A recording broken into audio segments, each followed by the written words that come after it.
I'll take all 4 of them." Those 5 words stopped a crowd dead silent.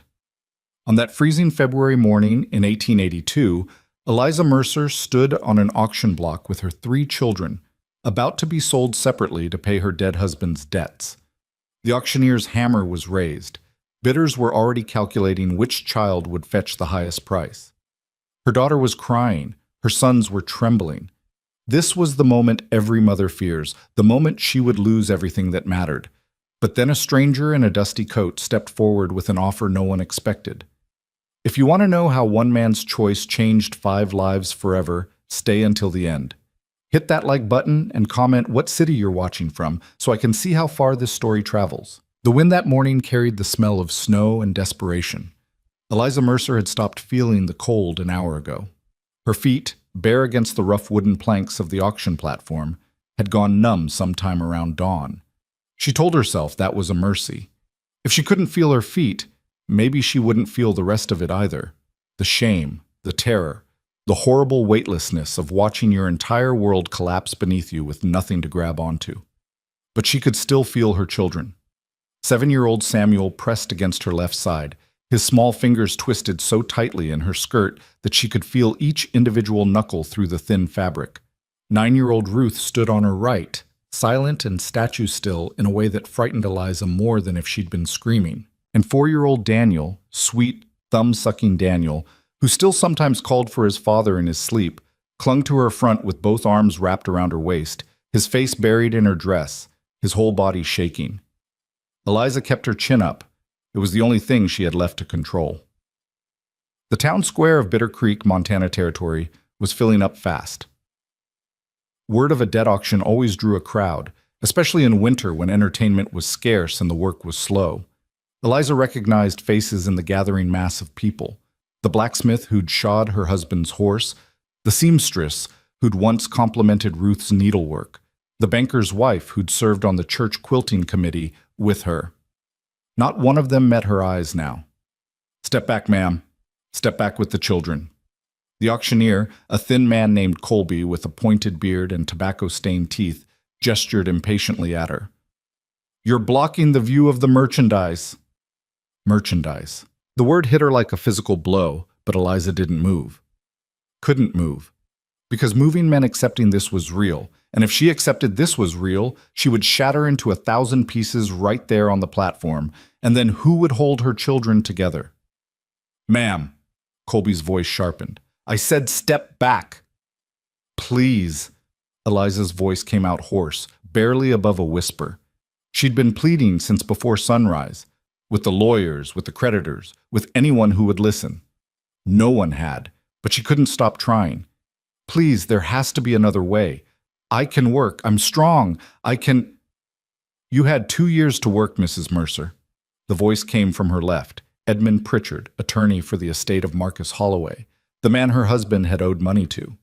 Pritchard was young, probably not yet 30, with wire-rimmed spectacles and the kind of smooth, uncalloused hands that had never done a day's real labor. 2 years since your husband's unfortunate passing, and in that time the debt has only grown. The property has been seized, the livestock sold, and still the amount owed exceeds $1,200. $1,200? It might as well have been 12,000, 12 million. "My husband didn't know," Eliza said, hearing the desperation creep into her voice and hating it. "He thought he was investing in what your husband thought is immaterial." Pritchard consulted a leather-bound ledger. "What matters is what he owed. Since you cannot pay, and since you have no male relatives to assume the debt, the law is clear. Your person and those of your children must be sold into indentured servitude until such time as the debt is satisfied through labor." Indentured servitude. Eliza forced herself to say the words, to name the thing they were calling it. "You mean slavery?" A murmur rippled through the crowd. Pritchard's jaw tightened. "The law abolished slavery 20 years ago, Mrs. Mercer. This is merely a legal remedy for— You're going to sell my children." Eliza's voice broke on the word children, and she felt Samuel's grip tighten on her skirt. "You're going to sell them like animals because my husband made a bad investment, because he died before he could make it right, because I'm a woman with no money and no—" "That's enough." Judge Whitmore, who'd been standing to the side smoking a cigar, flicked ash onto the platform. He was a heavy man with a red face and broken blood vessels across his nose. The auction is legal and proper. If you have complaints about the law, take them up with the territorial legislature. Right now, you're wasting everyone's time. Everyone's time. Eliza looked out at the crowd again. There had to be 60 people now, maybe more. Some were clearly there for the spectacle. Young men with nothing better to do. Old women who fed on other people's misery like vultures on carrion. But others were studying her children with the careful, evaluating gaze of people who'd come to purchase livestock. A well-dressed woman in a burgundy coat was looking at Ruth. A farmer in mud-stained overalls was eyeing Samuel. A saloon owner Eliza recognized, a man known for working his girls hard and paying them little, was staring at her with an expression that made her skin crawl. This was happening. This was really happening. "Mama?" Daniel whispered against her stomach. "Mama, I'm scared." "I know, baby." Eliza bent down, pressing her lips against the top of his head, breathing in the smell of him, little boy sweat, and the lavender soap she'd scrubbed him with last night when she'd still had soap, when she'd still had a home. "I know you are, but I need you to be brave for me. Can you do that?" Daniel nodded against her, but she felt his tears soaking through her dress. "All right, let's get started." Colby pulled out a pocket watch, consulted it, then snapped it shut. "Time is money, folks, and we've got 4 lots to move through this morning." 4 lots. Not a family. Not a mother and her children. 4 separate lots. "Now, before we begin," Colby continued, raising his voice to carry across the square, "I want to make clear the terms of sale. Each lot will be sold separately, as per Mr. Pritchard's instructions." "No!" The word exploded out of Eliza before she could stop it. "No, you can't separate us. Please, I'm begging you. Remove her if she continues to disrupt the proceedings," Judge Whitmore said calmly, as if he were commenting on the weather. 2 men Eliza didn't recognize stepped onto the platform. They weren't local, probably brought in from one of the mining camps specifically because they had no connection to her, no reason to show mercy. One of them, a man with a scarred face and dead eyes, reached for Daniel. "Don't touch him!" Eliza jerked back, pulling all 3 children behind her. "Don't you dare!" "Ma'am, you're making this harder than it needs to be." The scarred man's voice was flat, bored. He'd clearly done this before. "Step aside or we'll move you aside." "Mama!" Ruth's voice, the first sound she'd made all morning, was sharp with panic. Samuel started to cry. Daniel screamed, and Eliza felt something inside her crack. Not break, not yet, but crack. She could feel it spreading through her chest like ice fracturing on a pond. Could feel the places where she was about to come completely apart. "Please," she whispered, "please don't do this. They're children. They're just children." No one answered her. The scarred man reached for Daniel again. This time, when Eliza tried to pull away, the second man, a younger one with pockmarked skin, grabbed her arm. His grip was iron hard, professional. He'd been hired to handle hysterical women, and he was good at his job. "No!" Eliza twisted, trying to break free, but he was too strong. "No, let me go! Let me—" "Mama!" Daniel was sobbing now, his arms still locked around her waist as the scarred man tried to pry him loose. "Mama, don't let them take me! Mama!" "I won't!" Eliza was sobbing too, fighting against the man holding her even though she knew it was useless. "I won't let them, baby. I won't." "Jesus Christ, just separate them already," Judge Whitmore barked. "Colby, get on with it." It took both men to pull Daniel away. His screams cut through the cold morning air like a knife, high and terrified and utterly heartbreaking. Samuel was crying so hard he could barely breathe. Ruth stood frozen, tears streaming down her face, but making no sound at all, and somehow that was the worst thing of all. They put Daniel on the other side of the platform, held there by the scarred man. They forced Eliza back 3 steps, positioning her where Colby wanted her. Samuel and Ruth were left in the middle, clinging to each other. And the crowd watched it all with the detached interest of people watching a play. "All right then," Colby cleared his throat and raised his voice again.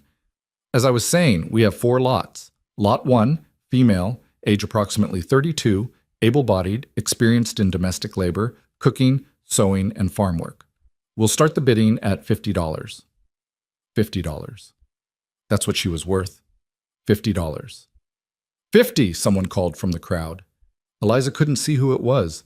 Her vision had gone blurry with tears, and she was shaking so hard she thought her legs might give out. The only thing keeping her upright was the knowledge that if she fell, she wouldn't be able to see her children anymore. 50? Do I hear 60? Colby called out in the practiced sing-song of an auctioneer who'd done this 100 times before. 60 for a strong woman, good worker, easy on the eyes. 70. A different voice, rough and eager. Eliza recognized it. The saloon owner. Bile rose in her throat. 80. The blacksmith this time. 90. 100. The numbers climbed. Eliza stopped listening. She was staring at her children instead, trying to memorize their faces because she knew that once this was over, once they were all sold to different people, she might never see them again. Samuel had his arms around Ruth now, both of them crying quietly. Daniel had gone limp in the scarred man's grip, his screams faded to exhausted whimpers. His face was red and blotchy, his eyes swollen. I failed them, Eliza thought. I failed them all. Sold! Colby's voice cracked like a whip. Lot 1 sold to Mr. Garrett for $140. The saloon owner. She'd been bought by the saloon owner.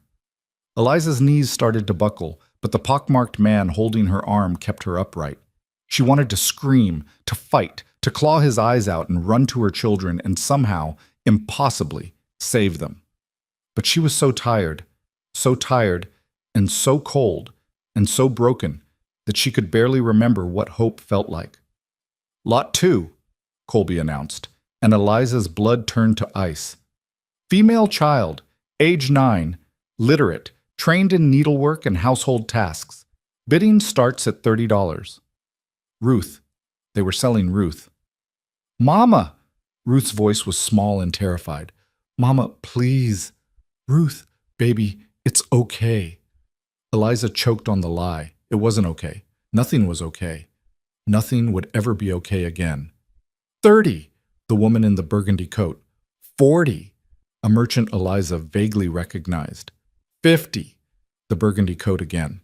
Eliza watched her daughter's face crumple. Ruth was trying so hard to be brave, trying to hold herself together the way Eliza had taught her, but she was 9 years old and she was being sold like a piece of furniture, and there was only so much a 9-year-old could take. 65, someone shouted. 70, 80. The bidding went faster this time. Ruth was young, healthy, old enough to work but young enough to be trained. Valuable. That's what her daughter was to these people. Valuable merchandise. Sold, Colby pointed to the merchant. Lot 2 sold to Mr. Henderson for $95. No, Ruth screamed. No, I want my mama. I want... Quiet down, child. The merchant, Henderson, stepped onto the platform and took Ruth's arm. His grip looked gentle, but Ruth's face said otherwise. You'll be well treated in my house, long as you work hard and don't cause trouble. Let her go! Eliza lunged forward, or tried to. The pockmarked man yanked her back so hard she nearly fell. She's my daughter. You can't... She's Mr. Henderson's property now, ma'am, Judge Whitmore said. Legally purchased. You'd best accept that. Property. Her daughter was property. Henderson led Ruth off the platform. Ruth was crying and reaching back toward Eliza, her mouth forming the word mama over and over, but Henderson kept walking, kept pulling her away, and then they disappeared into the crowd, and Ruth was gone. 1 child gone.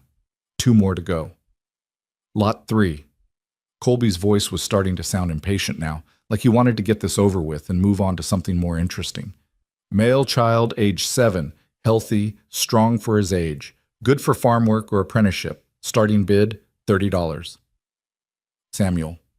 Her sweet, gentle Samuel, who loved horses and hated violence, who cried when he found injured birds and spent hours trying to nurse them back to health. Samuel, who still asked her to check for monsters under his bed at night. Samuel, who'd held his little brother's hand through the worst of it this morning, even though he was terrified too. 30, a farmer she didn't recognize. 40, another farmer. 45. Samuel was shaking so hard Eliza could see it from across the platform. His eyes were locked on hers, wide and desperate, silently begging her to make this stop. But she couldn't make it stop. She couldn't do anything. 55, 60, $70. The well-dressed woman in burgundy, the one who'd bid on Ruth, was back. I'll take the boy for 70. 70? Do I hear 75? Colby looked around. 70 going once? 75? A rancher from outside of town. 80! The burgundy coat. 90! 100! The woman's voice was sharp with annoyance now. There was a pause. The rancher shook his head and stepped back. Sold! Colby pointed to the woman. Lot 3 sold to Mrs. Aldridge for $100. The same woman who'd wanted Ruth. She was buying Samuel, too, which meant at least 2 of her children would be together. It wasn't much, barely a scrap of comfort, but Eliza grabbed onto it desperately because it was all she had. Samuel, she called out as Mrs. Aldridge stepped onto the platform. Samuel, be good. Listen to the lady. Do what she says, and I want you! Samuel was crying again, harder now. Mama, I want you. I know, baby, I know, but come along, boy. Mrs. Aldridge's voice was brisk but not unkind. She took Samuel's hand and led him away, and Samuel went because he was 7, and he'd been raised to obey adults. But he kept looking back at Eliza with those big, heartbroken eyes until he too disappeared into the crowd. 2 children gone. 1 left. Eliza looked at Daniel. The scarred man still held him, but Daniel had stopped fighting. He stood there limply, his thumb in his mouth, a habit she'd been trying to break him of, staring at nothing. He'd retreated somewhere inside himself, somewhere the fear couldn't reach him. She wished she could do the same. Lot 4, Colby announced. Male child, age 4. Healthy, young enough to train upright. Starting bid, $20. $20. Her baby. Her youngest. Her Daniel, who still sometimes crawled into her bed during thunderstorms, who made up elaborate stories about invisible friends, who had his father's eyes and his father's smile. $20. 20, a woman's voice. 25, a man. 30. The bidding was slower this time. 4 was young, too young to be much use for labor, old enough to be a handful. But still, people bid, because even a 4-year-old had value, apparently. Even a baby could be bought and sold. 35, 40, $45. A tired-looking woman in a faded dress. I'll give 45. Silence. Colby looked around. 45 going once, 45 going twice. Wait! The voice came from the back of the crowd, and there was something about it, something quiet and calm and absolutely certain that made everyone turn. A man was pushing through the gathered people, tall, broad-shouldered, wearing a long canvas coat and a wide-brimmed hat that shadowed his face. He moved with the unhurried confidence of someone who knew exactly what he was doing and didn't care what anyone else thought about it. Eliza couldn't see his features clearly, but she saw the crowd part for him, saw the way people stepped aside without even being asked. The man reached the front of the crowd and stopped. Then, in that same quiet, steady voice, he said, "I'll take all 4 of them." The square went dead silent. Eliza's heart stopped. Colby blinked. "I beg your pardon?" "You heard me." The man tilted his head back slightly, and Eliza caught her first real glimpse of his face, weathered and tanned, probably in his late 30s, with dark hair and darker eyes. "I'll take all 4 lots, the woman and all 3 children, together." "Now hold on." Pritchard stepped forward, his face flushing. "That's not how this works. The lots are to be sold individually, as specified in, I don't care what your paperwork says." The man's voice didn't rise, but something about it made Pritchard stop mid-sentence. "I'm making an offer for all 4. You interested or not?" Judge Whitmore moved to the edge of the platform, cigar still clamped between his teeth. "The lots have already been bid on individually. Mrs. Mercer has been sold to Mr. Garrett, the girl Ruth to Mr. Henderson, the boy Samuel to Mrs. Aldridge. We're currently bidding on the youngest boy." "Then buy them back." The man reached into his coat and pulled out a leather wallet. "Whatever they paid, I'll pay more, plus what's already been bid on the boy, plus enough extra to make it worth everyone's while. Cash money, right here, right now." A ripple went through the crowd. Surprise, interest, and something else. Suspicion, maybe. Or resentment. Men didn't like being outbid, especially not by strangers. "This is highly irregular," Pritchard sputtered. "The auction has rules, procedures." "The auction has one purpose," the man interrupted. "To satisfy a debt. I'm offering to pay more than your separate sales would bring in. You want to turn down extra money because of procedure?" Pritchard's mouth opened and closed. He looked at Judge Whitmore, who was stroking his beard thoughtfully. "How much are you offering?" the judge asked. "How much is the debt?" $1,200 plus fees, and I'll give you $1,500. The man pulled a thick stack of bills from his wallet. "Right here, right now, for all four of them, together." The crowd erupted. People were shouting, some in support, some in protest. Mr. Garrett, the saloon owner who'd bought Eliza, was red-faced and yelling about having his legal purchase invalidated. Henderson and Mrs. Aldridge were demanding explanations, but Judge Whitmore was looking at that stack of money with greedy eyes. $1,500 is well above the debt," he said slowly. "More than we'd likely get from 4 separate sales, even accounting for—" "Then we have a deal?" The man's voice cut through the chaos like a knife. "Now wait just a minute." Garrett pushed to the front. "I paid fair and square for— You paid $140. The man counted out bills without looking at them. "Here's $200. For your trouble." He held out the money. Garrett stared at it, his face working through a series of expressions: anger, calculation, greed. Then he snatched the bills. "Fine," he spat. "You want the woman that bad, you can have her." The man turned to Henderson. "You paid $95 for the girl. Here's $150. Henderson hesitated, but only for a moment. Then he took the money and nodded. Mrs. Aldridge was already holding out her hand. "I paid $100 for the boy." $170. The man counted it out. "And $50 more for the youngest, beating the current bid." He handed money to the tired woman who'd bid $45, then turned back to Judge Whitmore. "That leaves $930 for the court, plus whatever fees and extras you want to tack on. We can call it an even $1,000 to make the math easy." He counted out more bills, so much money that Eliza's head spun, and held the stack out to the judge. Judge Whitmore took it. Of course he took it. For that much cash, he'd have sold his own mother. "Well then," the judge said, tucking the money into his coat, "I suppose that settles it. The, lots are yours, Mr. Crowley. Ethan Crowley." "Mr. Crowley," Judge Whitmore nodded. "Pleasure doing business with you. Colby, draw up the papers." Everything happened very fast after that. Papers were signed. Money changed hands. Eliza stood in shocked silence as the man, Ethan Crowley, took possession of her and her children as if they were horses he'd just purchased at a livestock auction, because that's exactly what they were. The scarred man released Daniel, who immediately ran to Eliza.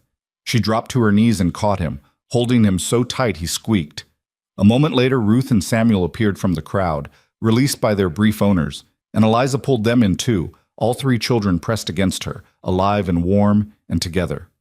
Together. They were together. Eliza looked up at Ethan Crowley through her tears.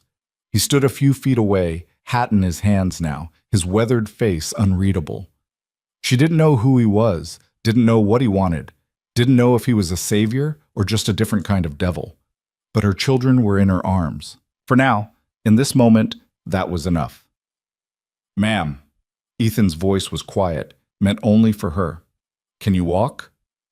Eliza realized then that her feet were bleeding.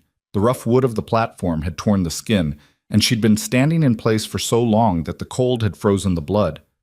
"I can walk," she whispered. "Good." He glanced at her children. "Can they?" "Yes."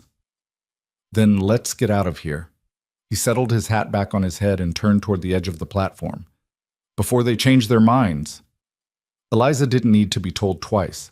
She stood on shaking legs, Daniel in her arms, Ruth and Samuel clutching her skirt, and followed Ethan Crowley down off that platform and away from the worst morning of her life. The crowd parted for them. Eliza kept her eyes down, couldn't bear to see the faces of the people who'd watched her family be torn apart and done nothing. Her feet left bloody footprints on the wooden steps, but she didn't care.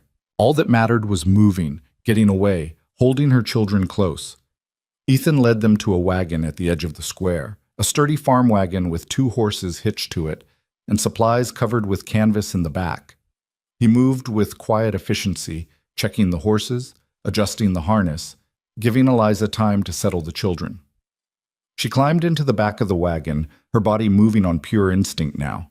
The children pressed close, and she wrapped her arms around all three of them, a human shield against whatever came next. Ruth was still crying silently. Samuel had his face buried in Eliza's shoulder.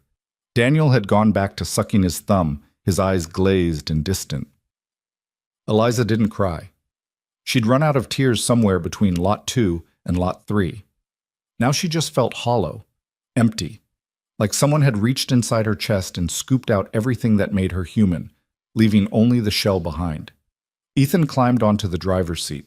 He didn't look back at them, didn't offer false comfort or empty promises. He just picked up the reins and clicked his tongue, and the horses started moving. As the wagon rolled forward, Eliza let herself look back one last time at the town square of Bitter Creek. The crowd was already dispersing, the entertainment over. The platform stood empty. Judge Whitmore was counting his money. Life went on, indifferent to the fact that hers had just ended. "Mama?" Ruth's whisper was so quiet, Eliza almost didn't hear it. "Where are we going?" Eliza tightened her arms around her daughter. "I don't know, baby." "Who is he?" "I don't know." "What's going to happen to us?" "I don't know." 3 questions, 3 honest answers. Eliza had no idea who Ethan Crowley was, where he was taking them, or what he wanted from them. She only knew one thing with absolute certainty. They were his now. Legally, completely his, and there wasn't a single thing she could do about it. The wagon creaked and swayed as it turned onto the main road leading out of town. The February sun was climbing higher now, pale and cold. Eliza pulled the children closer, sharing what little warmth they had between them. Daniel's weight against her chest. Samuel's fingers twisted in her sleeve, Ruth's head on her shoulder. Whatever came next, they would face it together. It was the only hope she had left to hold on to. The wagon rolled on for what felt like hours before anyone spoke. Eliza had lost track of time somewhere between the 2nd mile marker and the 3rd. The sun climbed higher, burning off the morning frost, but doing nothing to warm the air. Her children huddled against her in the wagon bed, their small bodies trembling with cold and shock and exhaustion. She'd wrapped them as best she could in the rough wool blanket she'd found tucked under the canvas supplies, but it wasn't enough. Nothing was enough. The landscape changed slowly around them. Bitter Creek fell away behind them, swallowed by distance and the rolling hills of winter-dead grassland. The road, barely more than 2 ruts worn into the frozen earth, stretched ahead like a scar across the pale land. Mountains rose in the distance, their peaks white with snow that never melted, even in summer. Eliza watched those mountains grow closer and felt her stomach tighten with each mile. She didn't know this country, had never been more than 10 miles from Bitter Creek in her entire life. Her husband had brought her here as a bride, 17 years old and terrified, and she'd stayed because that's what wives did. They stayed. They made homes. They buried their dead and raised their children and stayed. Until the debt collectors came. Until staying wasn't an option anymore. Now she was traveling into unknown territory with a stranger who'd bought her and her children like cattle, and she didn't even know enough to be properly afraid because fear required energy she simply didn't have left. "Mama, I'm thirsty." Samuel's voice, small and hoarse from crying, broke the silence. Eliza's throat tightened. "I know, sweetheart. We'll get you water soon." "When is soon?" "I don't know." It was becoming her answer to everything. She hated it, hated the helplessness in those 3 words, but they were all she had. "I can stop." Ethan Crowley's voice drifted back from the driver's seat. He hadn't turned around, hadn't looked at them once since they'd left town.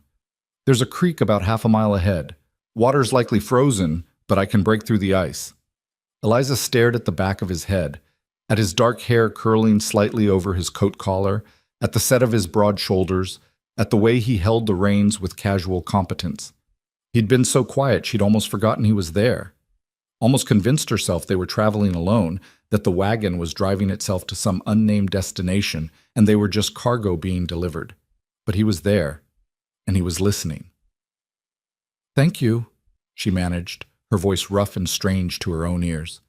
He didn't respond, just clicked his tongue at the horses and guided them off the road toward a line of bare cottonwoods that marked the creek bed. The wagon stopped. Ethan set the brake and climbed down with the kind of easy, unconscious grace that came from a lifetime of physical work. He was tall, taller than Eliza had realized when he'd been standing in the crowd, probably 6 feet or more, with the lean, weathered build of a man who'd spent his life outdoors. Not old, but not young either. Hard to tell his age beneath the sun damage and the lines around his eyes. He moved to the back of the wagon and lowered the tailgate. His eyes swept over them. Eliza and the 3 children huddled together like refugees from a shipwreck, and something flickered in his expression. Pity, maybe. Or regret. It was gone too quickly for her to be sure. "Creek's just through those trees," he said quietly. "I'll get the water. You should probably walk around a bit, get the blood moving. It's going to be a long ride." "How long?" Eliza wanted to ask. "Where are we going? What are you going to do with us?" But the question stuck in her throat, held back by a lifetime of learning not to question men, not to make demands, not to cause trouble. Ethan waited a moment as if expecting her to say something. When she didn't, he nodded slightly and walked toward the trees, a leather water bag in his hand. Eliza watched him go, then carefully extracted herself from the tangle of children. Her feet screamed in protest when they touched the wagon bed. The cuts had stopped bleeding, but the wounds had frozen and then thawed, and now every step was agony. "Come on," she whispered to Ruth and Samuel. "Let's walk a little. Daniel, stay in the wagon." Daniel didn't respond. He'd barely moved since they'd left town, hadn't spoken at all. He sat curled in the corner of the wagon bed, thumb in his mouth, staring at nothing with those blank, haunted eyes that made Eliza's heart ache. But she couldn't carry him right now, could barely carry herself. So she left him there and helped Ruth and Samuel down, watching them wince and stumble on legs gone stiff from sitting in the cold. They walked in small circles beside the wagon. Ruth held Eliza's hand so tightly her fingers went numb. Samuel stayed close to her other side, his eyes darting nervously toward the trees where Ethan had disappeared. Eliza understood the fear. She felt it too, the vulnerability of being out in the open, the certainty that something terrible was about to happen because terrible things had been happening all morning, and why would they stop now? The sound of ice cracking echoed from the creek, then silence, then the soft crunch of footsteps on frozen ground. Ethan emerged from the trees with the water bag full and dripping. He stopped a few feet from them, seeming to sense that coming too close would spook them like wild animals. "It's cold," he said, holding out the bag, "but it's clean." Eliza took it carefully, making sure their fingers didn't touch. The water bag was heavier than she'd expected, the leather worn smooth from years of use. She lifted it to her lips and drank, and the water was so cold it hurt her teeth, but it was the best thing she'd tasted in days. She handed the bag to Samuel, who drank eagerly, then to Ruth, who took small, careful sips. When they were done, Eliza carried the bag back to the wagon and coaxed Daniel into drinking. He did, mechanically, like a doll being posed and manipulated. Ethan watched all of this from several feet away, his expression unreadable. When Eliza turned to hand him back the water bag, he shook his head. "Keep it. You'll need it before we get there." "Get where?" The question burned on Eliza's tongue, but before she could voice it, Ethan spoke again. "We've got about 4 more hours of travel ahead of us. Maybe 5 if the weather turns. I know you must have questions." He paused, as if reconsidering his words. "Well, we can talk while we ride, or we can talk when we get there. Your choice." Eliza's heart hammered against her ribs. This was it. This was the moment when she'd learn what he wanted, what he expected, what kind of hell he'd purchased them for. "I'd like to know now," she heard herself say. "I'd like to know what you intend to do with us." Something shifted in Ethan's face. The hard lines around his mouth softened slightly, and when he spoke, his voice was gentler than she'd expected.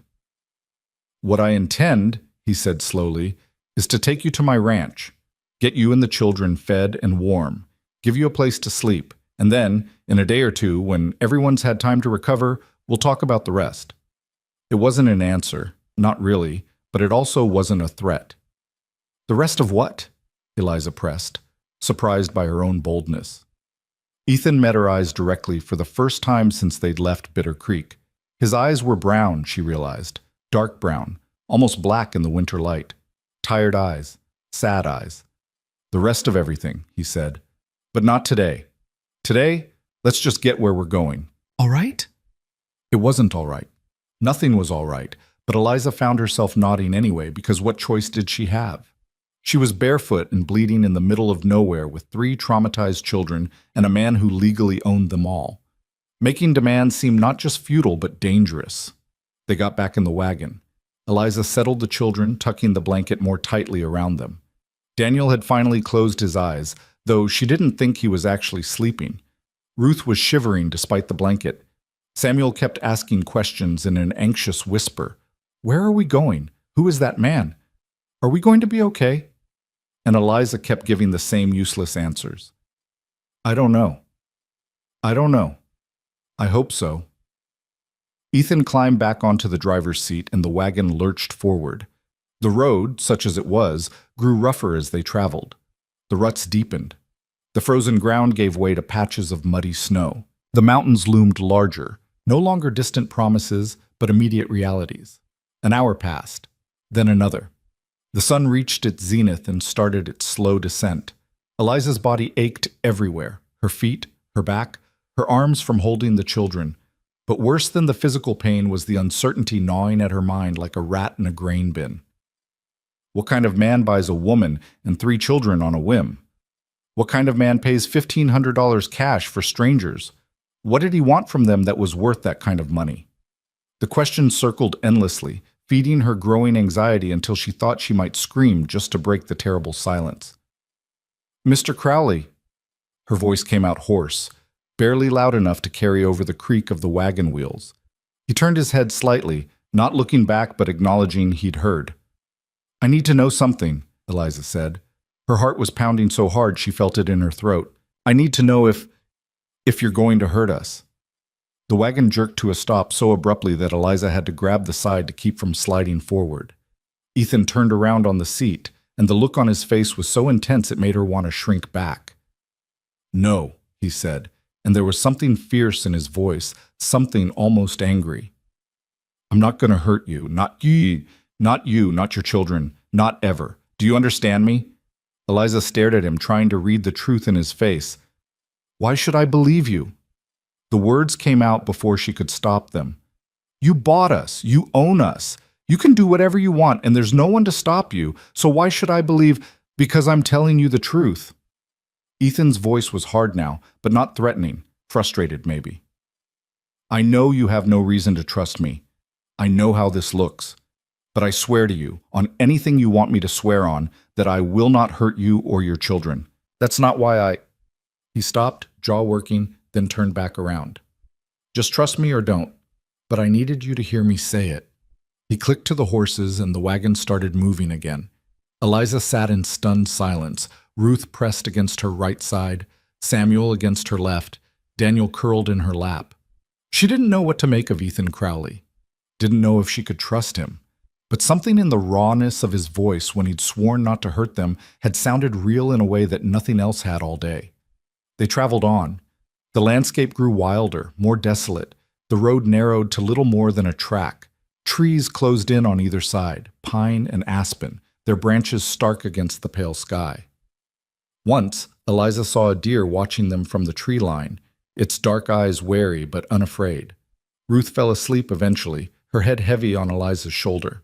Samuel dozed fitfully, jerking awake every few minutes as the wagon hit a particularly bad rut. Daniel remained in his strange, blank state, neither fully asleep nor fully awake. The sun was low in the western sky, painting everything in shades of gold and amber, when Ethan spoke again. "We're almost there," he said, "just over the next rise." Eliza's stomach clenched. She shifted carefully, trying not to wake Ruth, and looked ahead.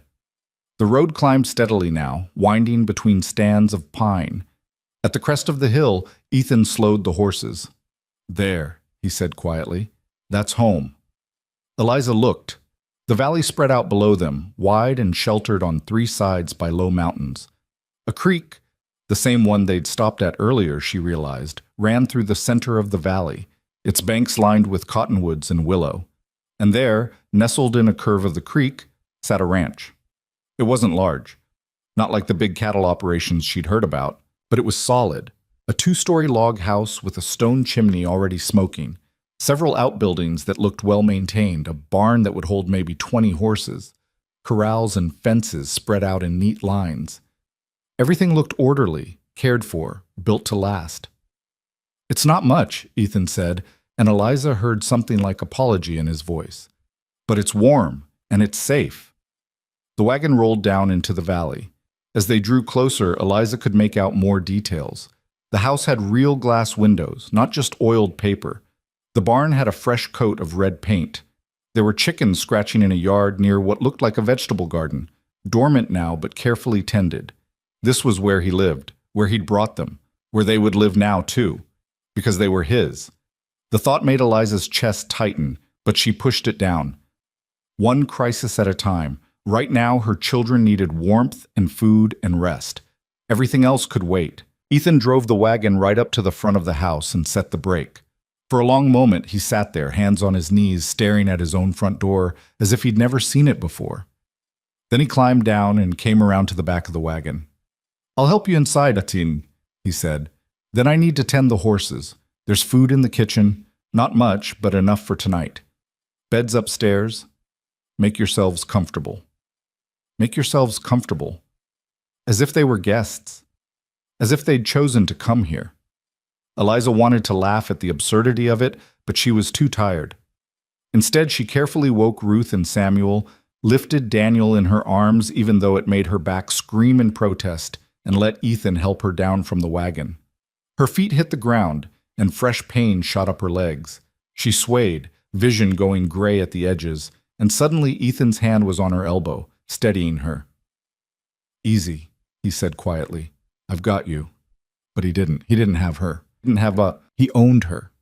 There was a difference, and Eliza needed to remember that, needed to keep that wall firmly in place between them, no matter how gentle his voice got or how kind his eyes looked. She pulled away from his touch as soon as she could stand on her own. "I'm fine." Ethan's hand dropped. "Right. Well, door's unlocked. I'll be in once I've seen to the horses." He walked away toward the barn, leading the horses, not looking back. Eliza stood in front of the house with her children clustered around her. The sun was setting now, the last light bleeding across the sky in streaks of red and purple. Smoke rose from the chimney, promising warmth. Through the windows, she could see the soft glow of lamplight. "Mama?" Ruth's voice was very small. "Is this where we're going to live?" "I think so, baby." "For how long?" "Forever," Eliza thought. "Until the debt is paid, which might be never. Until we die, or until he decides he doesn't want us anymore." "I don't know," she said instead. "Come on, let's go inside." The front door opened easily under her hand. Eliza stepped into the house, Daniel still in her arms. Ruth and Samuel pressed close behind her, and stopped. It was warm. Blessedly, wonderfully warm. A fire burned in the large stone fireplace that dominated one wall of the main room. Lamps were lit, 3 of them, their steady glow pushing back the gathering darkness. The room itself was simply furnished but clean, with a worn sofa, 2 chairs, a large table with 6 mismatched chairs around it. Shelves lined one wall filled with books, real books, more than Eliza had ever seen in one place outside of the church in Bitter Creek. The floor was wood, polished smooth by years of use and swept clean. No dust, no dirt, no sign of the kind of bachelor squalor Eliza had expected. "Hello?" Eliza's heart nearly stopped. The voice came from the back of the house. A woman's voice, older and warm. A woman emerged from what must be the kitchen, wiping her hands on an apron. She was perhaps 60, with silver hair pulled back in a neat bun and a face lined with years of hard work and harder weather. But her eyes were kind, and when she saw Eliza and the children, her expression softened into something that looked almost like relief. "Oh, thank the stars," the woman said. "You made it. Ethan wasn't sure you would before dark." She took a few steps closer, then stopped, seeming to sense that they needed space. "I'm Margaret Brennan. I live on the next ranch over, about 3 miles north. Ethan sent word this morning asking me to come prepare the house. Get some food ready, make sure the beds were aired, that sort of thing. Eliza could only stare at her. Words had abandoned her completely. Margaret's eyes traveled over them, taking in Eliza's torn and bloody feet, the children's red, swollen faces, the way they all huddled together as if expecting a blow, and her expression shifted into something fierce and maternal. "You poor things," she said softly. "You poor, poor things. Come here, child. Let me take the little one so you can sit down." She moved forward slowly, hands outstretched, and Eliza found herself handing Daniel over without even thinking about it. Margaret took him gently, making soft, comforting noises as she settled him on her hip, as naturally as if he were her own grandchild. "You sit," Margaret ordered, pointing to the sofa. "All of you. I've got stew on the stove and fresh bread. When's the last time you ate?" "Yesterday," Ruth whispered. "Breakfast." Margaret's jaw tightened. "Well, we'll fix that right now. You sit. I'll bring food." She disappeared into the kitchen, Daniel still in her arms. Eliza could hear her talking to him in that soft, soothing voice, could hear the clink of bowls and spoons. Eliza sank onto the sofa, and it was so soft, so impossibly soft after the hard wagon bed, that she nearly wept. Ruth and Samuel sat on either side of her, pressed close, their bodies slowly beginning to relax in the warmth. Margaret returned with a tray laden with bowls of stew, thick slices of bread, mugs of milk for the children. She set it on the low table in front of the sofa and stepped back. "Eat as much as you want," she said. "There's plenty more where that came from." The children fell on the food like starving animals. Eliza tried to eat more slowly, more carefully, but her body betrayed her. She was so hungry, so desperately, painfully hungry. The stew was rich and thick, full of meat and vegetables, and the bread was still warm from the oven. Margaret watched them eat with that same fierce, protective expression. Then she moved to a basket sitting near the hearth and pulled out what looked like medical supplies. "When you're done eating," she said to Eliza, "I need to look at your feet. Those cuts need to be cleaned and bandaged or they'll fester." Eliza nodded, her mouth too full to speak.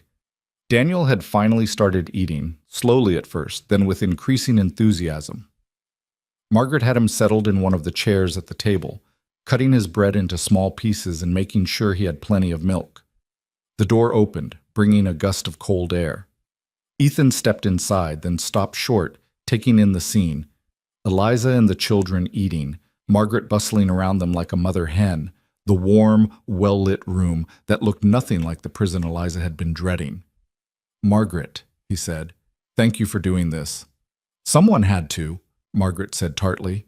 "And since you clearly have no idea how to take care of children, I figured I'd better step in before you fed them hardtack and called it supper."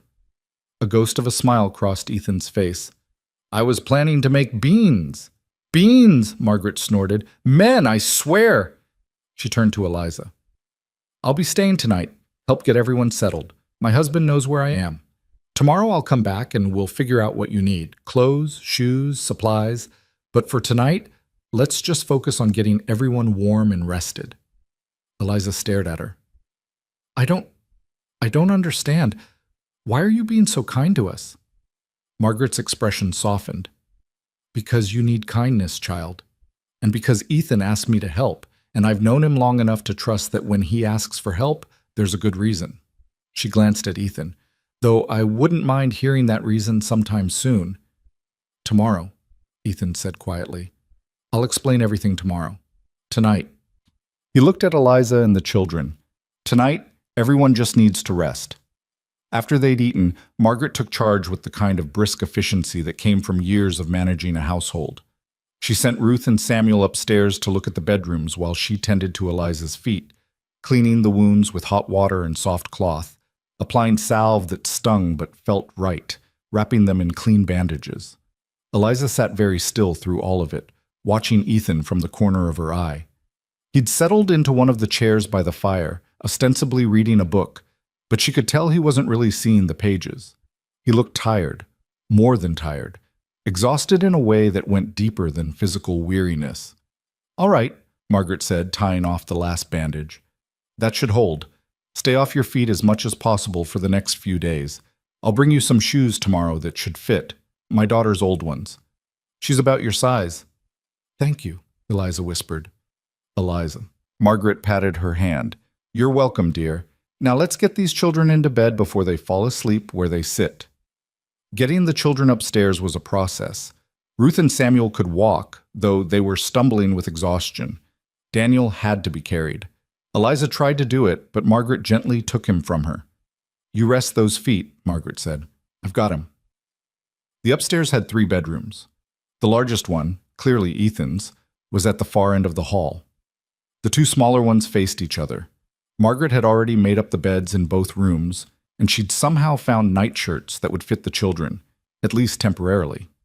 They put all 3 children in the same room.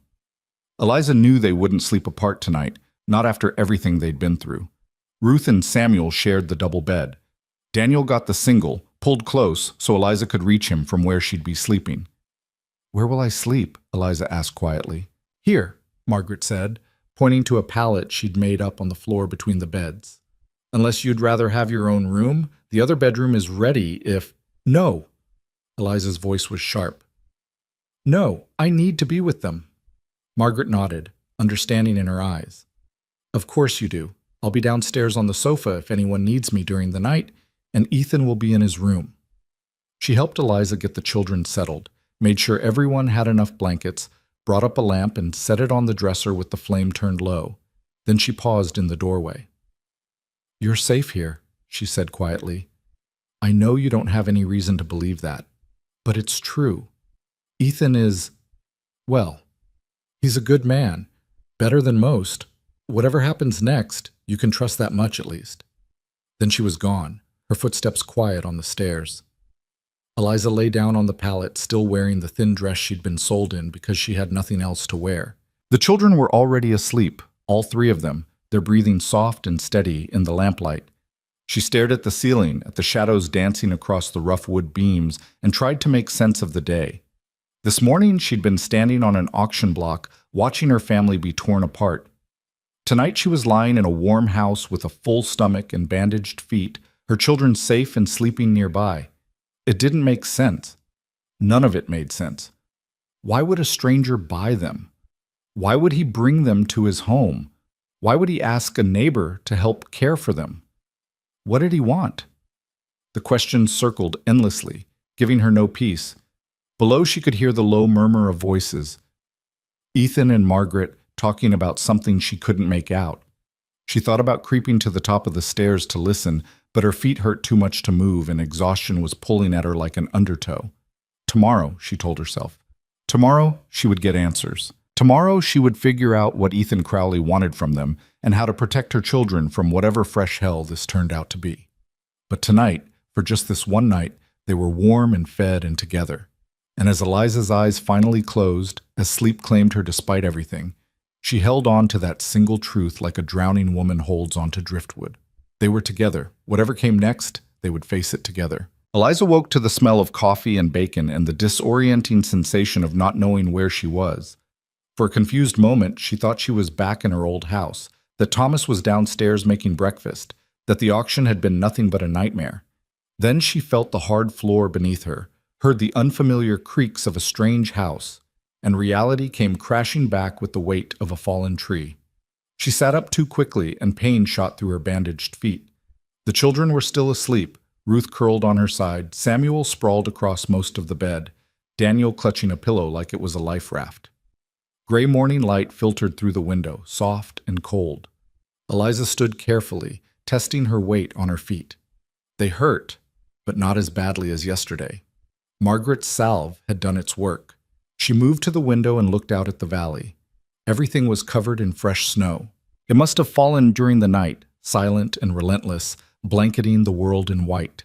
The mountains in the distance were sharp and clear against a pale sky.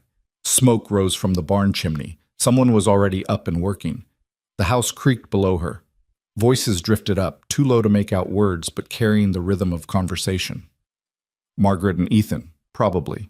Discussing her, discussing what to do with the family he'd purchased like livestock.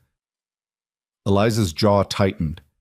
Today she would get answers. Today she would find out exactly what Ethan Crowley expected from them, and then she would figure out how to survive it. She found a pitcher of water and a basin on the dresser, clearly left there by Margaret. She washed her face and hands, used her fingers to comb through her tangled hair, and tried to make herself presentable.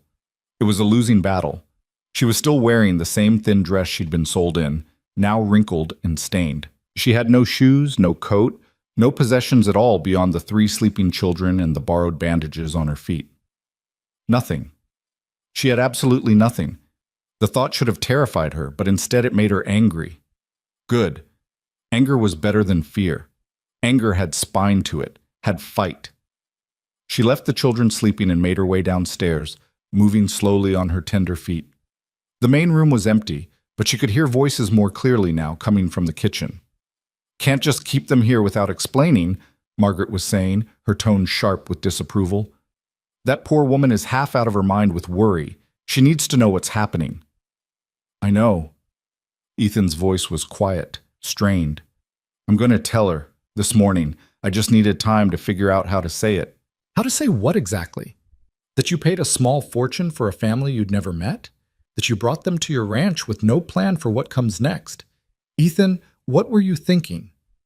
There was a long pause. When Ethan spoke again, his voice was so low Eliza had to strain to hear it. "I was thinking about Emma." Another pause, longer this time. Then Margaret's voice, softer now, filled with a pain that made Eliza's chest ache even though she didn't understand it. "Oh, Ethan.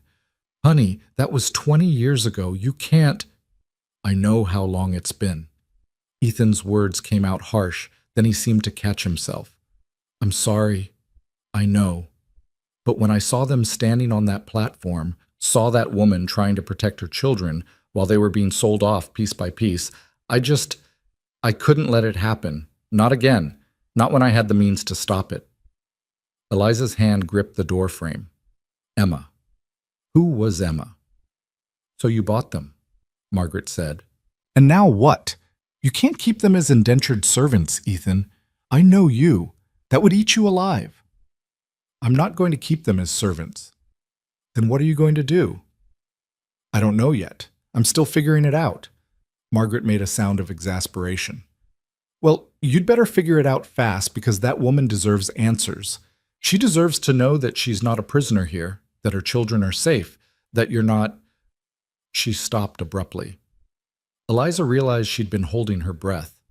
She let it out slowly and stepped into the kitchen doorway. Both Margaret and Ethan turned to look at her. Margaret recovered first, her face shifting into a warm smile that didn't quite reach her worried eyes. "Good morning, dear. I hope the children are still sleeping." "They are." Eliza kept her voice steady, kept her spine straight even though she wanted to collapse under the weight of everything. "I'm sorry for interrupting." "I heard voices and I—" "You weren't interrupting." Ethan stood, his chair scraping against the floor. He looked like he hadn't slept much. His eyes were shadowed, his hair disheveled. "Would you like some coffee? Breakfast?" "I'd like answers." The words came out sharper than Eliza intended, but she didn't apologize for them. "You said yesterday we could talk today. I'm ready to talk." Ethan and Margaret exchanged a glance. Then Margaret stood, untying her apron. "I'll go check on the children," she said. "Give you two some privacy." She squeezed Eliza's shoulder as she passed, a brief gesture of support, and then Eliza was alone in the kitchen with the man who owned her.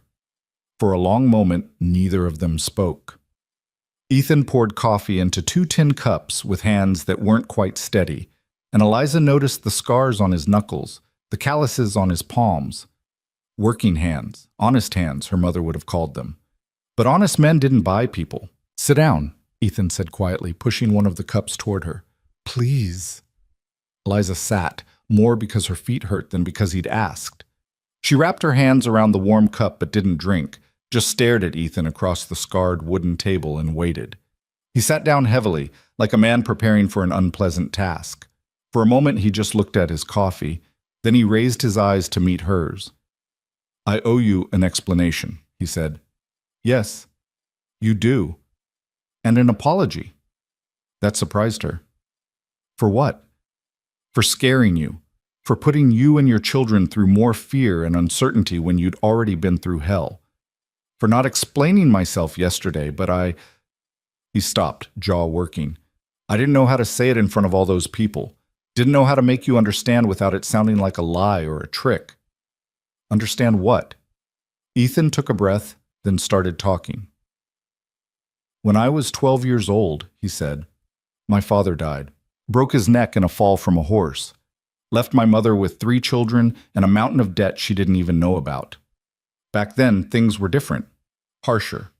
There were no territorial laws protecting families, no courts that cared about anything except settling accounts. Eliza's hands tightened on the cup. She had a terrible feeling she knew where this story was going. The creditors came within a week, Ethan continued, his voice flat and distant, like he was reciting facts that had happened to someone else. Took the house, took the land, took everything we owned, and it still wasn't enough to cover the debt. So they took us. The kitchen was very quiet. Outside, Eliza could hear chickens clucking, the distant sound of a horse whinnying in the barn.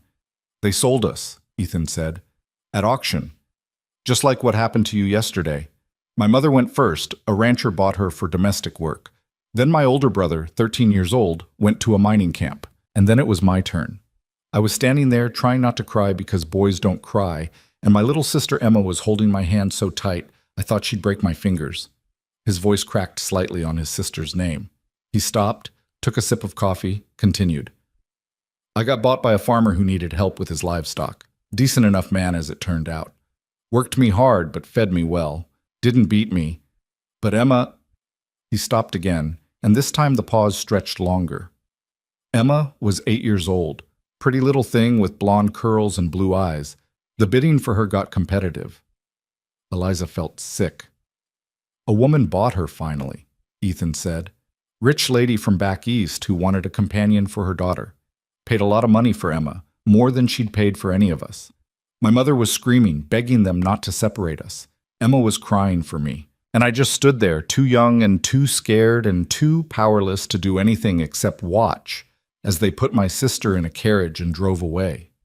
He looked up at Eliza, and his eyes were full of a grief so deep and old it had become part of him, woven into his bones.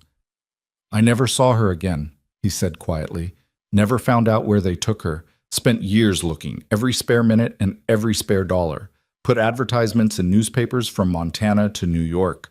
Hired investigators when I finally had enough money. Nothing. It was like she vanished off the face of the earth. Eliza's throat was tight. I'm sorry. Don't be sorry, just listen. Ethan leaned forward, his intensity making her want to lean back, but she held her ground. I swore that day, standing on that auction platform watching my sister disappear, that if I ever had the chance, if I ever had the means, I would never let another family be destroyed that way. I'd save them if I could. However I could. Understanding crashed over Eliza like a wave. That's why you bought us.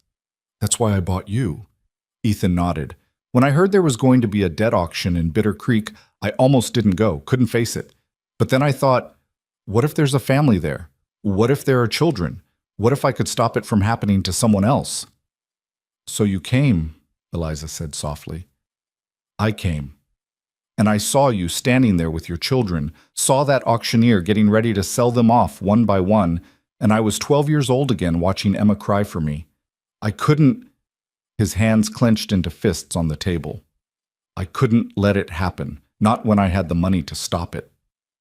Eliza stared at him, trying to reconcile this story with everything she'd feared, everything she'd assumed.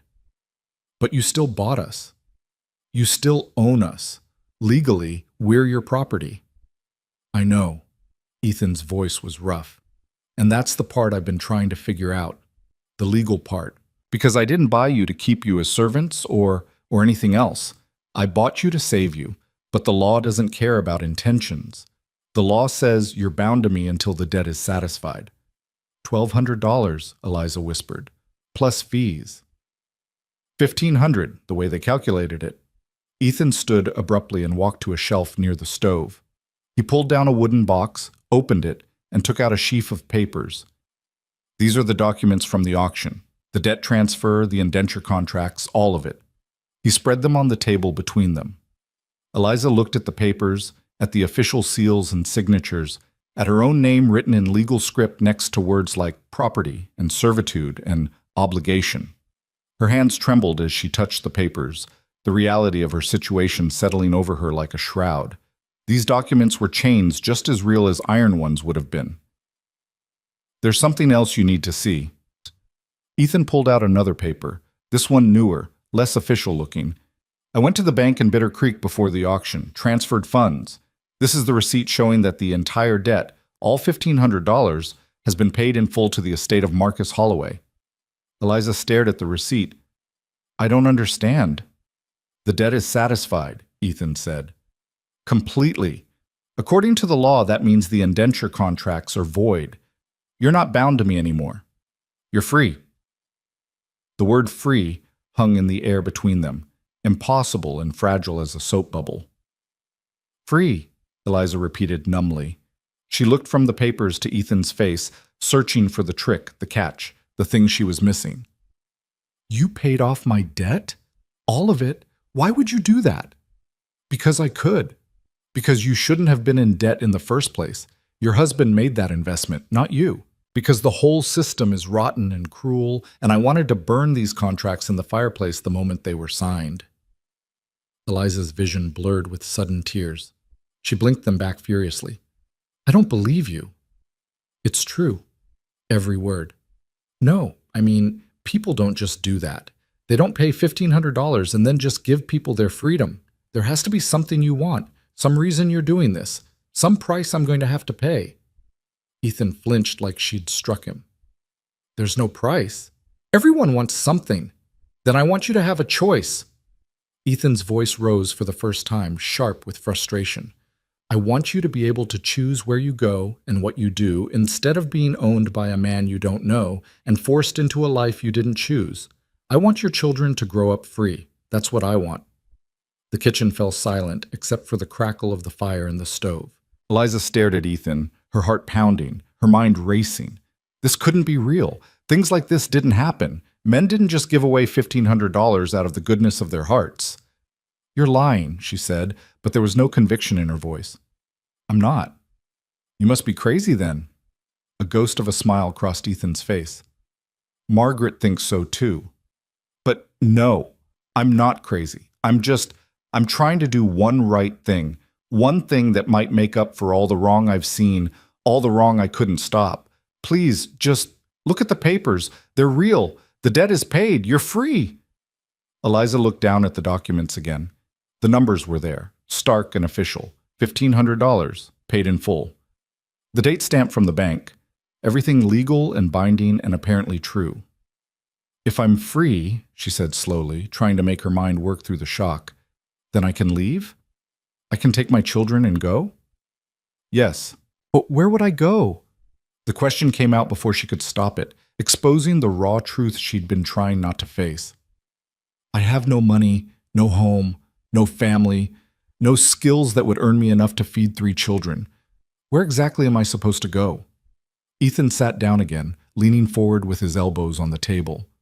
"That's the other thing I wanted to talk to you about. I'm offering you a job. Real employment with real wages.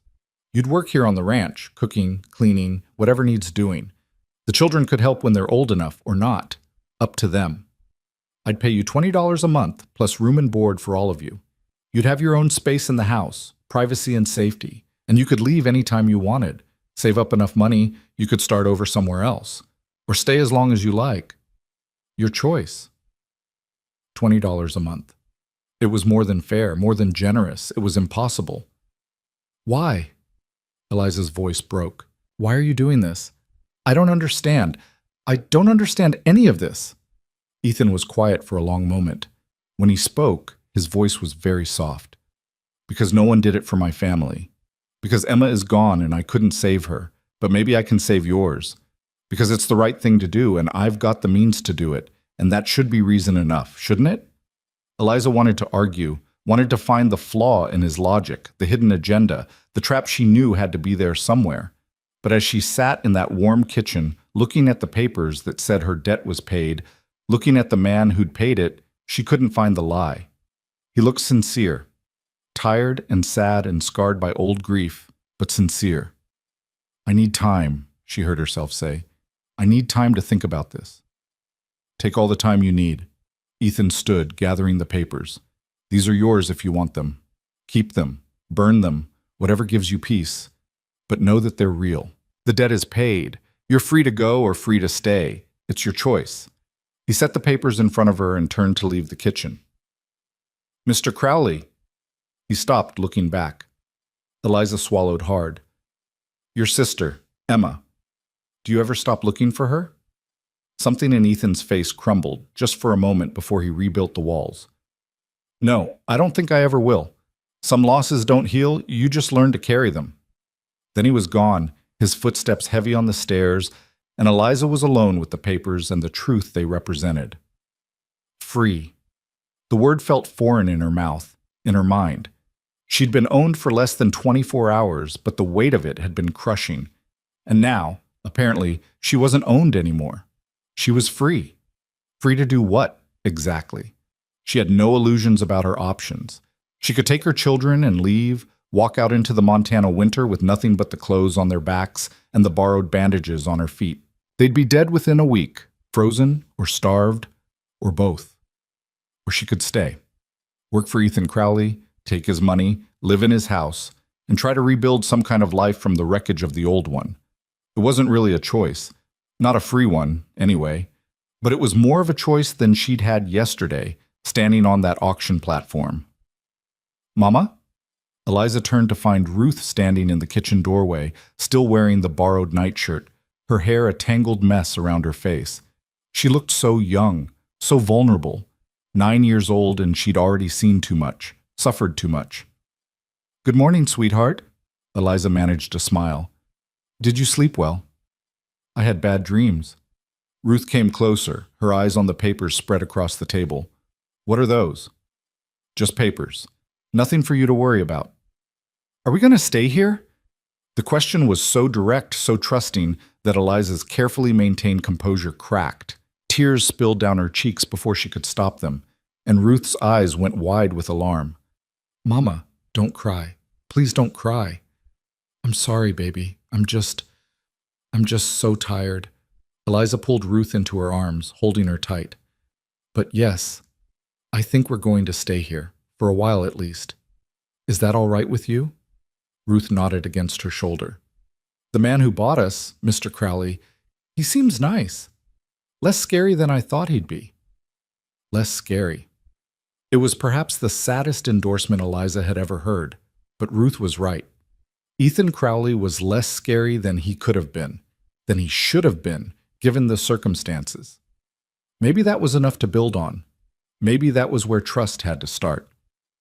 The rest of the morning passed in a blur. Margaret returned from upstairs with Samuel and Daniel, both boys still sleepy and confused. They all ate breakfast together, eggs and bacon and fresh bread that Margaret had brought from her own kitchen. Samuel asked questions about the ranch, about the horses, about whether they were allowed to go outside. Daniel sat silent and watchful, barely touching his food. Ethan stayed upstairs, giving them space. Eliza was grateful for that. She needed time to think, to process, to figure out how to explain to her children that their lives had changed again, that the man who bought them had also freed them, that they were staying here but not as prisoners. How did you explain freedom to children who'd just learned what slavery felt like? After breakfast, Margaret helped Eliza get the children dressed in clothes she'd brought, items from her own grandchildren, she said, outgrown and carefully stored. They didn't fit perfectly, but they were clean and warm. She brought shoes too, and thick wool socks, and a coat for Eliza that was too big in the shoulders but would keep out the cold. I'll bring more tomorrow, Margaret said, and we'll figure out what else you need, but this should get you through for now. I don't know how to thank you, Eliza said quietly. You've been so kind to us, and you don't even know us. Margaret's expression softened. I know enough. I know you're a mother trying to protect her children. I know you've been through something terrible. That's all I need to know. She hesitated, then added, and I know Ethan. I've known him since he first came to this valley 15 years ago, barely more than a boy himself, working himself half to death to build this ranch. He's a good man.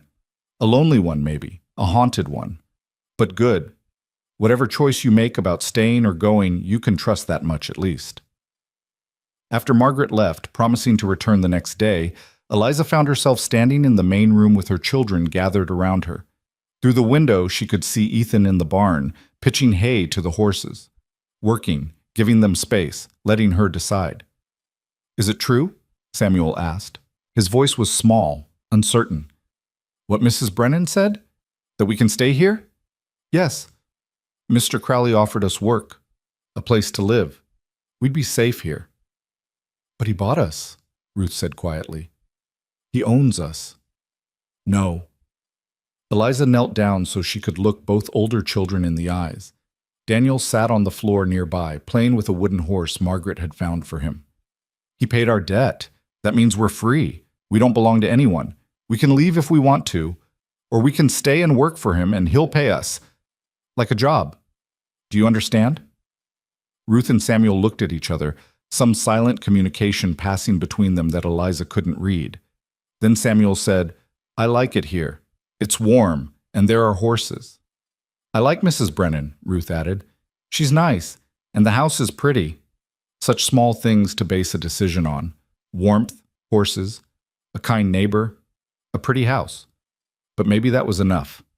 Maybe that was more than enough after what they'd been through. "Then we'll stay," Eliza said.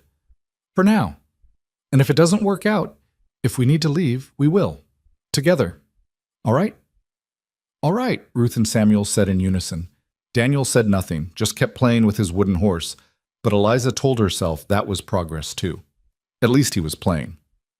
That afternoon, Ethan came in from the barn and found Eliza in the kitchen. She'd been washing the breakfast dishes, trying to make herself useful, trying to feel like less of an intruder in this house that wasn't hers.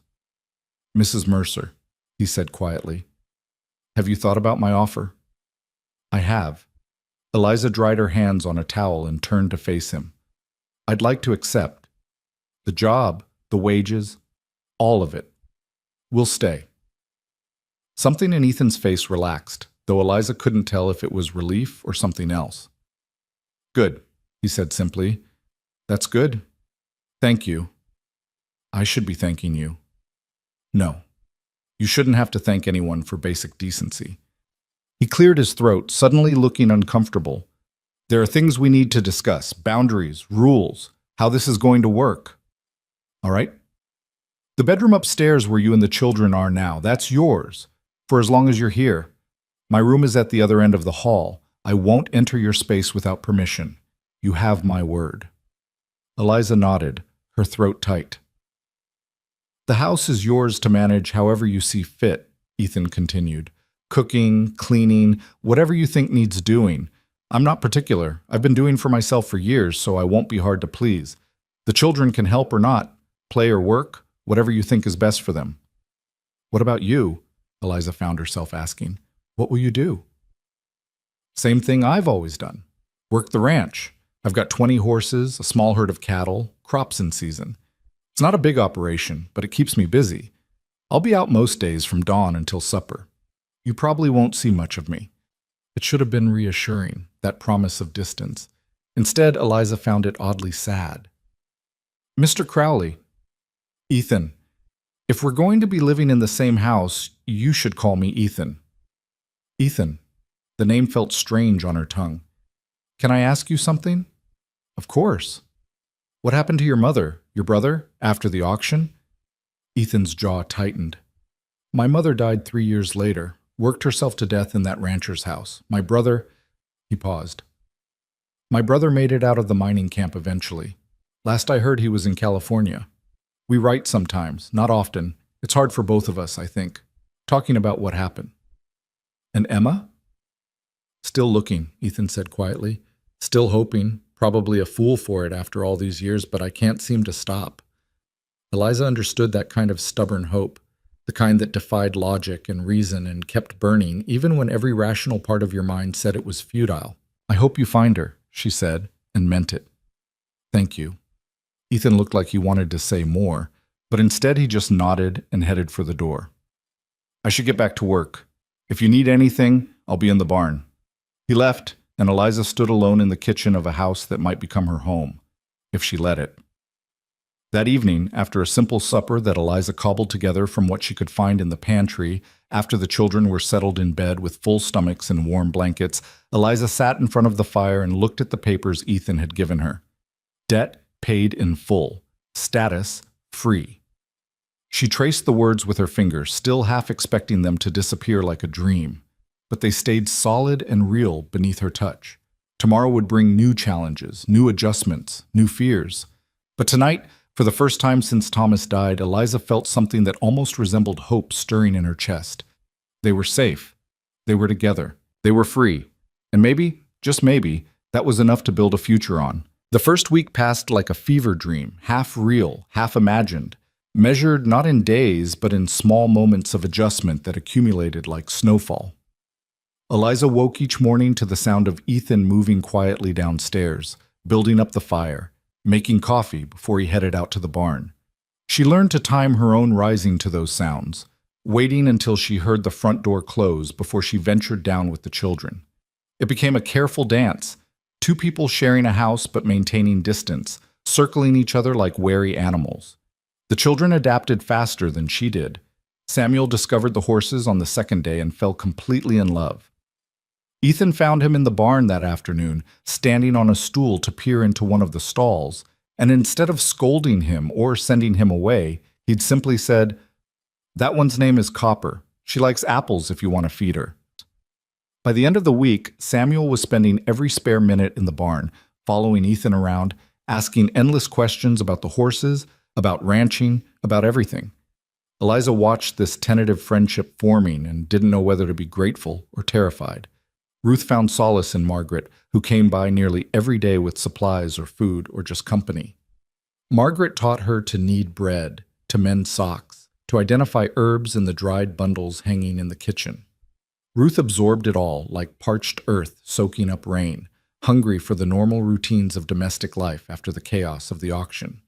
But Daniel remained distant and silent, a ghost of the lively 4-year-old he'd been before their world collapsed. He rarely spoke, rarely played, rarely showed interest in anything. He followed Eliza everywhere like a shadow, but even when she held him, he felt absent, as if the essential part of him had retreated somewhere she couldn't reach. It broke her heart a little more each day. "Give him time," Margaret said one afternoon, watching Daniel sit motionless by the fire, while Ruth and Samuel played a noisy game of checkers. "Children heal at their own pace. He's been through a terrible shock. His mind is protecting him the only way it knows how." Eliza wanted to believe her, wanted to trust that time would be enough to bring her baby back. But as the days passed and Daniel remained locked in his silent world, doubt gnawed at her. The work itself was easier than Eliza had expected. The house was small enough that keeping it clean wasn't overwhelming. Ethan ate simply and without complaint. Whatever she cooked, he thanked her for and ate without comment. He made no demands, voiced no criticisms, seemed content with the most basic meals as long as they were hot and filling. It was almost too easy. That's what worried her. She kept waiting for the other shoe to drop, for Ethan to reveal what he really wanted, what price he expected her to pay for this safety and security. But days turned into a week, and the week turned into 2, and he never asked for anything beyond clean clothes and hot meals. He was gone most of each day, working the ranch with a dedication that bordered on obsessive. Eliza would see him from the kitchen window, mending fences in the bitter cold, breaking ice on the water troughs, training horses in the corral even as snow fell around him. He worked like a man trying to outrun his own thoughts. She understood that impulse. She was doing the same thing with her cooking and cleaning and caring for the children. Stay busy, stay moving. Don't think too hard about what you've lost or where you've ended up or what might happen next. It was Margaret who finally forced the issue, arriving one snowy afternoon with her usual basket of supplies and an unusually determined expression. "We need to talk," she announced, setting her basket on the kitchen table with more force than necessary. "About you and Ethan." Eliza, who'd been stirring a pot of soup, felt her stomach drop. "What about us?" "About this ridiculous dance you're doing around each other. It's been 2 weeks and you still barely speak to the man. He's practically living in the barn to avoid making you uncomfortable, and you're tiptoeing around like you're afraid of your own shadow." "I'm not," Eliza started, then stopped because Margaret was right. "What do you expect me to do?" He bought me. I know he says the debt is paid and I'm free, but he's still what? Still a man who saved your family? Still providing you with a home and safety and wages? Still keeping his distance and respecting your boundaries even though it's his own house? Margaret's voice was sharp, but not unkind. What exactly are you afraid of, Eliza? Eliza set down the spoon, her hands shaking slightly. I'm afraid of trusting him and being wrong. I'm afraid of letting my guard down and discovering this is all some elaborate game. I'm afraid... Her voice broke. I'm afraid of hoping for something good because every time I hope, it gets taken away. Margaret's expression softened. She moved around the table and took Eliza's hands in her own weathered ones. I know you're scared, she said quietly. You'd be a fool not to be after what you've been through. But Eliza, honey, you can't live in fear forever. That's not living at all. That's just surviving. And your children, they're watching you, learning from you. If you can't trust, they won't either. How do I know he won't change? Eliza whispered. How do I know this isn't just temporary kindness that will turn into something else once he thinks I'm comfortable? You don't know. That's what trust is. Choosing to believe in someone's goodness, even when you can't be certain. But I can tell you this. I've known Ethan Crowley for 15 years. I've watched him build this ranch from nothing, seen him help neighbors without expecting anything in return, witnessed him grieve for a sister he'll never see again. He's not perfect, but he's honest. And he's lonely, Eliza. So desperately lonely. He bought you because he couldn't save his own family, and now he doesn't know how to accept that he might deserve something good for himself. The words settled over Eliza like a blanket. She thought about Ethan working alone in the cold, eating his meals in silence, living in a house that should have been filled with a family, but instead echoed with emptiness. What do you want me to do? She asked. Talk to him. Really talk to him. Not just polite exchanges about supper or the weather. Let him know your children. Let him be part of this family he saved, instead of keeping him at arm's length like a stranger. Margaret squeezed her hands. You don't have to love him. You don't even have to like him, but you could at least try being his friend. That evening, for the first time since they'd arrived, Eliza asked Ethan to stay for supper instead of taking his plate to eat alone in his room. He looked so surprised by the invitation that Eliza felt a pang of guilt. How isolated had he been making himself, thinking that's what she wanted? Are you sure? He asked, standing in the kitchen doorway like he needed explicit permission to enter his own house. I'm sure. Please, sit. The meal was awkward at first. Ruth and Samuel kept glancing nervously between Eliza and Ethan, as if waiting for something terrible to happen. Daniel sat in his usual spot, pushing food around his plate without eating. Ethan ate quietly, carefully, like someone trying not to take up too much space. Eliza forced herself to break the silence. Samuel tells me you've been teaching him about the horses. Ethan glanced at Samuel, who blushed and looked down at his plate. He's got a natural way with them.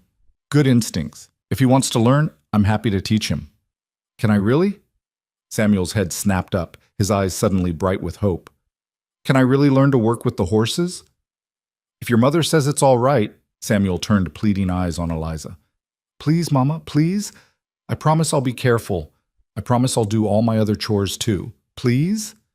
Looking at her son's excited face, the first real excitement she'd seen from any of her children since the auction, Eliza felt something in her chest loosen.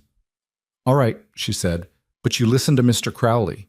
You do exactly what he tells you. Horses are big and can be dangerous if you're not careful. I will. I promise. Samuel was practically vibrating with joy. Ethan caught Eliza's eye across the table and mouthed, "Thank you." She nodded, and for the first time since they'd met, they shared something that felt almost like understanding. After that, dinners became a regular occurrence. Slowly, gradually, the tension at the table eased. Ethan started telling stories, carefully chosen, nothing too dark or frightening, but stories nonetheless. About the ranch, about the valley, about the wildlife he encountered. The children listened with rapt attention, even Daniel, though he never spoke. Ruth began asking Ethan questions about his books. She'd been eyeing the shelves in the main room for days but hadn't dared touch them. When Ethan realized she could read, his whole face lit up. Take any book you want, he said. All of them, if you like. They're just sitting there gathering dust. They should be read. Ruth's smile was the second genuine one Eliza had seen since the auction, and it made her eyes sting with grateful tears. The rhythm of the household shifted. Ethan still spent most of his time working outside, but he came in for meals now, sat with them in the evenings sometimes, reading while Eliza sewed and the children played quiet games. It felt almost normal, almost like a family. That's what scared Eliza most, how easy it would be to pretend this was real, permanent, safe. 3 weeks after they'd arrived, a massive snowstorm hit the valley. It started in the afternoon, innocuous at first, a few lazy flakes drifting from a gray sky. By evening, it was a howling blizzard, wind rattling the windows and piling snow against the walls of the house. Ethan came in from the barn covered in snow, his face red with cold. "Storm's gonna be bad," he said, stamping his boots by the door. "I've done what I can for the animals, but we're going to be snowed in for a few days at least." Ruth's eyes went wide. "What does that mean?" "Means we stay inside and stay warm," Ethan said. "We've got plenty of food and firewood. Nothing to worry about." But that night, as the wind screamed and the house creaked under the assault of the storm, Daniel woke up screaming. Eliza bolted upright from her pallet, heart hammering. Daniel was sitting up in his bed, sobbing and screaming words she couldn't make out. She rushed to him, gathering him in her arms. "Shh, baby, it's okay. It's just the wind. You're safe." But Daniel kept screaming, thrashing against her, lost in some nightmare he couldn't escape. Ruth and Samuel woke up crying, frightened by their brother's terror. Eliza tried to calm all three of them at once, her own panic rising as Daniel's screams grew more desperate. The bedroom door opened. Ethan stood there in his nightshirt, a lamp in his hand, his hair disheveled from sleep. "What happened?" he asked, then saw Daniel and moved into the room without waiting for permission. "Is he hurt?" "He's having a nightmare. I can't calm him down." Eliza's voice broke as Daniel's screams turned to hyperventilating sobs. "Daniel, baby, please breathe. It's Mama. You're safe." "Let me try something." Ethan set down the lamp and knelt beside the bed. "Daniel, can you hear me?"